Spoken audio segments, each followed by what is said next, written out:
नमस्कार मंडळी, पुन्हा एकदा तुम्हा सगळ्यांच्या आपल्या चॅनलवर मी प्रियांका अगदी मनापासून स्वागत करते आहे। कसे आहात? मजेत असाल, तब्येत ठणठणीत असेल अशी मी आशा करते आहे।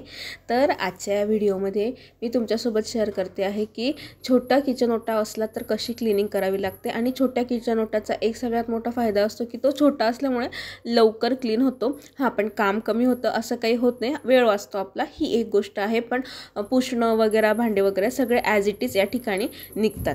आता सकाळचा सगळा स्वयंपाक नाश्ता उरकून झाल्यानंतर सकाळी भरत वगैरे गेले, त्यानंतर मी आधी किचन क्लीन करून घेते, कारण किचनवर जास्त वेळ जर आपण घाण ठेवली तर झुरळ होत्या, मुंग्या होतात। त्यामुळे आधी सगळ्यात आधी आपण किचन क्लीन करावं। सकाळच्या सगळ्या म्हणजे जर किचनमधले कामं झाले तर ते स्वच्छ करून घ्यावं लागोहात।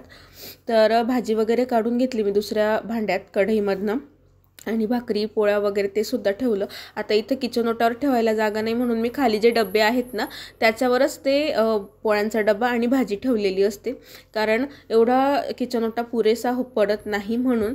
आता इकडे आधी मी म्हटलं सगळे भांडे जे आहेत ते बेसिनमध्ये टाकून घेते। आता भांडे भरपूर निघतात, कारण चहा पाणी, नाश्ता, स्वयंपाक हे सगळ्यांचे तिघं मेनू तयार करण्याचे एकत्र भांडे, त्यामुळे ते जास्त निघणारच आहेत।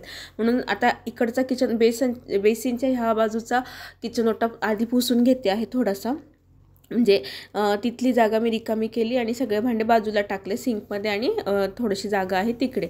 आणि गरम भांडे, जसं तवा गरम असतो, कढई गरम असते, तर ते काय करायचं, बरेच जण डायरेक्ट किचन ओट्यावर ठेवतात, तर तसं नाही करायचं। एखादी रिंग वगैरे घ्यायची आणि त्याच्यावर ते गरम तवा किंवा कढई ठेवायची। अदरवाईज काय होतं, बऱ्याचदा किचन ओटा ब्रेक व्हायची भीती असते सतत आपण तसं ठेवत गेलो तर ही एक टिप झाली।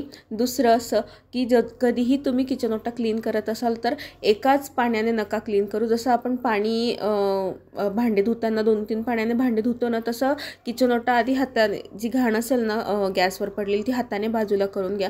नंतर पाण्याने शिपका मारा भिंतीवर, समोरची जी टाईल्स असते गॅसच्या मागची त्याच्यावर आणि गॅसवर आणि खाली ओट्यावर, आणि एका साध्या कपड्याने पुसून घ्यायचं।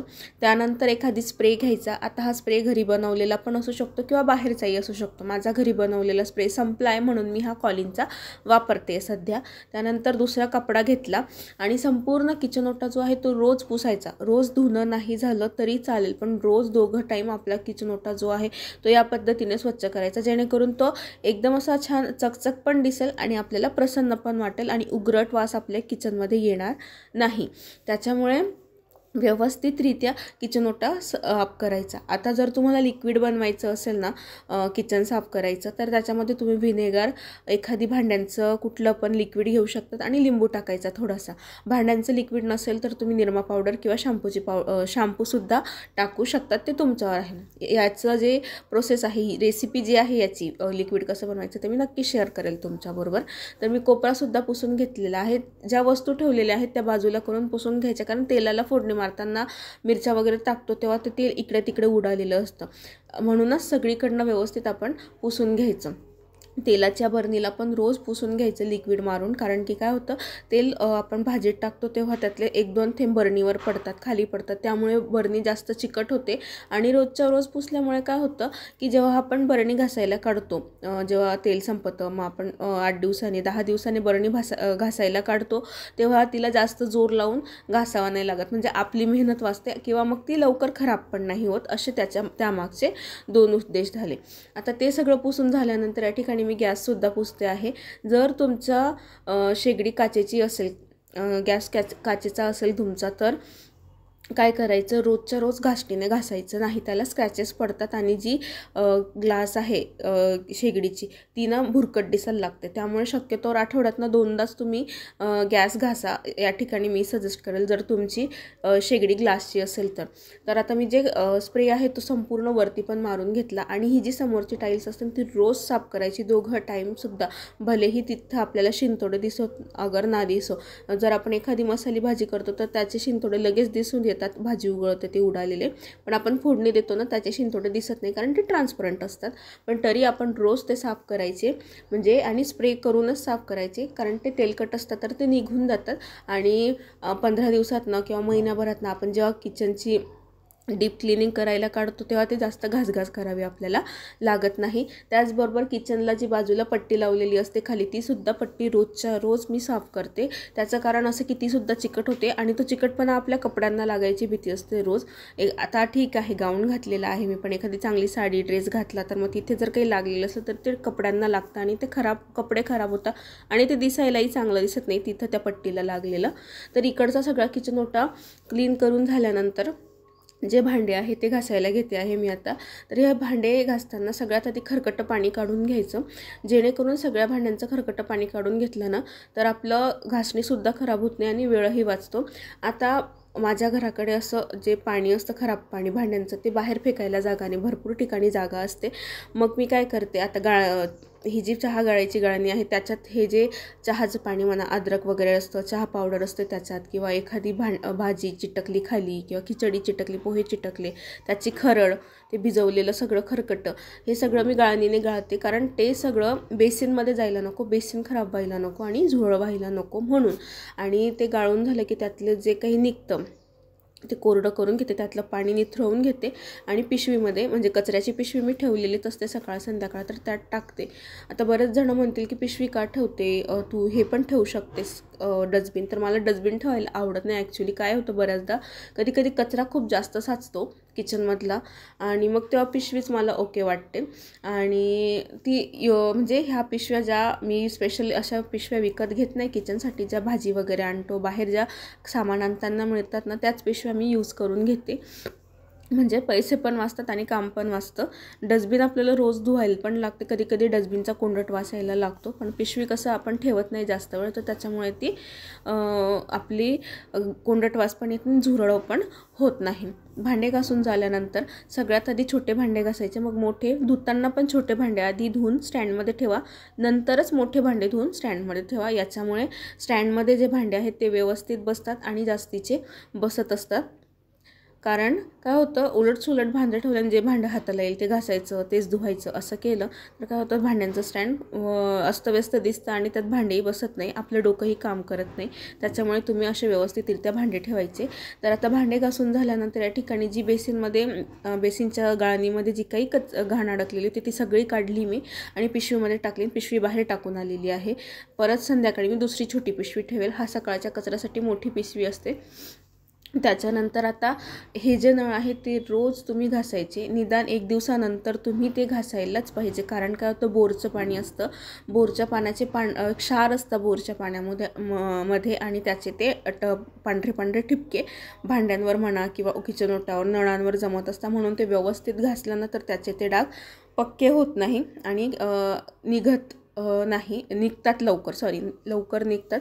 त्याच्यामुळे मग रोजच्या रोज आपण ती क्लिनिंग केली पाहिजे या पद्धतीने, दिसायला पण ते नव्यासारखे दिसतात. मी फिल्टरची जी नळी काढलेली आहे, जे खराब पाणी बाहेर यायची, ती सुद्धा रोज घासून घेते, कारण त्याला खाली छोटंसं असं बूच लावलेलं आहे पाणी व्यवस्थित जाण्यासाठी, तर ते पण मी घासून घेते, कारण ते काळं काळं दिसायला लागतं थर साचल्यामुळे. तर हे सगळं आवरून घेतले. आता तिकडचा किचन ओटा क्लीन करायचा आहे, तर तो पण मी पाणी मारून व्यवस्थित क्लीन करून घेते आहे. आणि या ठिकाणी वायपरची मला खूप जास्त मदत होते. तुमच्याकडेही वायपर नसेल तर वायपर घ्या, पटापट पाणी त्याच्याने आपल्याला बेसिनमध्ये पुढे ढकलता येतं आणि म्हणजे उरलेलं सुरलेलं बारीक असतं ते कापडाने पुसून घ्यायचं. बेसिन रोज स्वच्छ करायचं. आपली जी घासणी असते ती सुद्धा तुम्ही रोज स्वच्छ करायची, त्याच्यामुळे जर्म्स होत नाही, किटाणू होत नाही. तर ती गाळणी जर आपण स्वच्छ नाही केली ना तर त्याला खरकट चिटकतं आणि ती गाळणी लवकर खराब पण होते आणि आपल्या हेल्थसाठी पण ते चांगलं नसतं. आपल्या घरात लहान मुलं असतं, आपण सगळी काळजी घेतो, तर ह्या बारीक सारीक काळजीसुद्धा आपण घेतली पाहिजे. त्याच्यानंतर जे कापड असतात आपण किचन ओटा पुसण्यासाठी वापरतो, तर ते गरम पाण्यात शॅम्पू टाकून भिजवून घ्यायचे थोड्या वेळ आणि नंतर धुवायचे. दर 2-3 दिवसांनी हा प्रयोग करायचा। गरम पाण्यात त्याच्यासाठी भिजवायचे, कारण त्यात तेल वगैरे आपण तेलकट हे पुसतो ना, तर ते थंड्या पाण्याने निघत नाही। गरम पाण्यात निरमा पावडर टाकून स्वच्छ केलं ना की ते निघतं। आता सगळं वरचा किचन ओटा क्लीन करून झालेला आहे आणि मी ते थोडंसं गरम पाण्यात भिजवायला ठेवलेत कापड।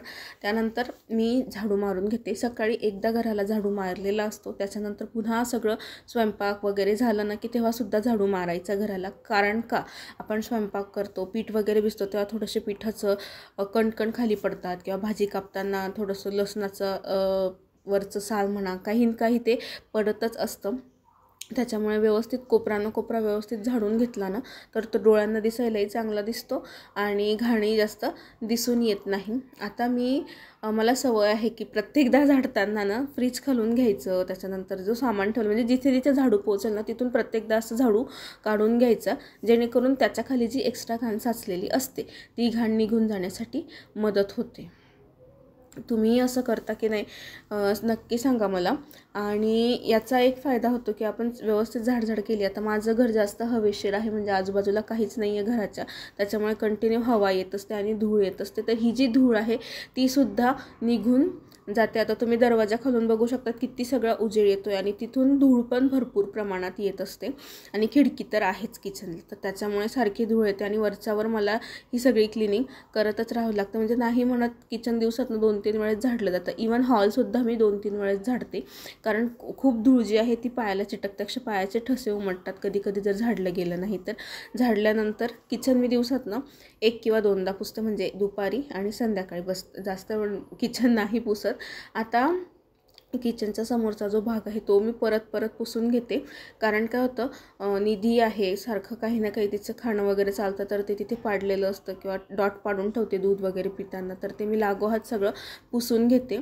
आणि किचन पुसताना नेहमी तुम्ही फिनाईल टाकूनच पुसा, कारण ते आपण तिथे जेवण वगैरे बनवत असतो तर तिथे जास्त कीटाणू जमायला नको, म्हणून व्यवस्थित किचन सगळं असं साफ करून घ्यायचं, जेणेकरून ते स्वच्छ दिसलं पाहिजे।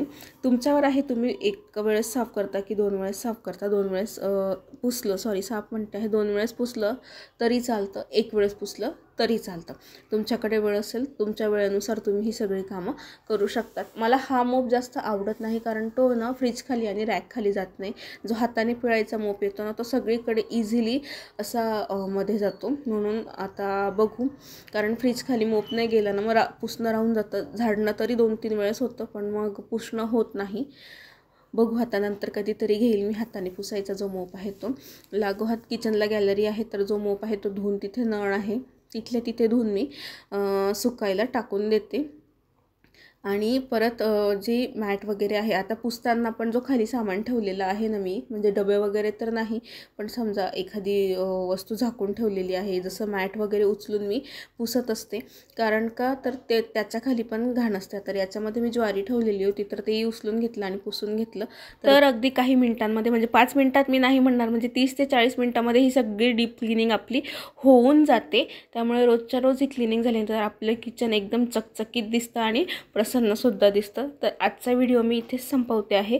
व्हिडिओ आवडला असेल तर लाईक करा, कमेंट करा, शेअर करा आणि चॅनलवर पहिल्यांदा असेल तर आठवणीने चॅनल सबस्क्राईब करा। भेटूया एका नवीन व्हिडिओमध्ये, काळजी घ्या।